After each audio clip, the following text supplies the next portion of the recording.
Today we'll be discussing biconditional, that is also called as double implication.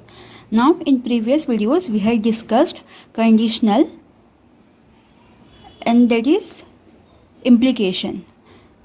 So conditional is if then, that is if P Q then. In biconditional it is either way, both ways. It's like if P then Q as well as if Q then P. Now here we'll be using if and only if. We'll be connecting two different simple statements P and Q using if and only if. And the symbol we are using here is double-sided arrow. In conditional we are using single-sided arrow. Here we'll be using double-sided arrow. So this example. In this case we have statement P, that is Sheldon gets a job, and Q is Sheldon secures a first class. So biconditional for statement for this will be Sheldon gets a job if and only if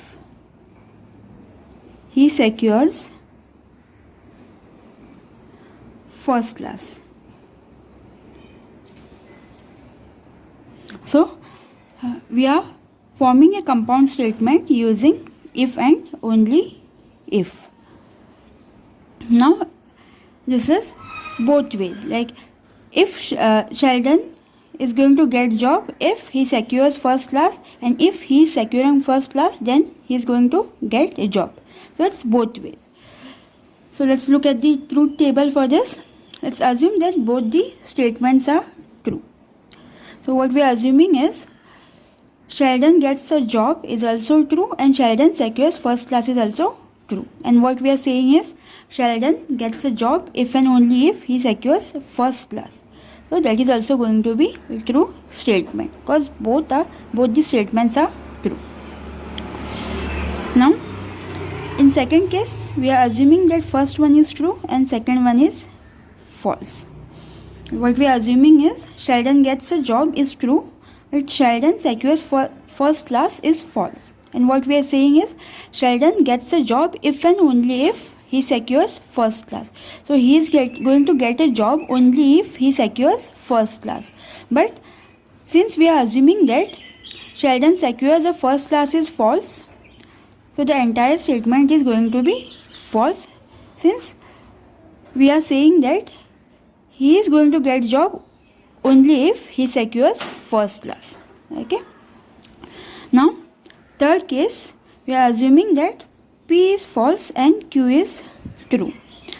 So we are assuming that Sheldon gets a job is false, he is not getting job, but Sheldon secures a first class is true. And what we are saying is Sheldon gets a job if and only if he secures first class. So he is going to get job only if he secures first class, and if he secures first class then only he is going to get job. But we have assumed that Sheldon gets job is false. So this is also going to be false statement. Now let's assume both are falses. Now Sheldon gets a job is also false and Sheldon secures first class is also false. And what we are saying is Sheldon gets a job if and only if he secures first class. Since both the sentences are false and we are saying that he is getting job if and only if he secures first class. Now since both the statements are false, this is going to be true because it doesn't make any difference, since he is going to get job only if he secures first class, and only if he secures first class then only he is going to get job. But both the sentences are false, so the final result is true in this case. Now in case of biconditional, if both the statements are true then it is going to be true, and if both the statements are false then also it is going to be true, or in other cases it is going to be false. Suppose if one is true and other one is false, or if first one is false and second one is true, then also it is going to be false. Only if both are trues or both are falses, then only it is going to be a true compound statement.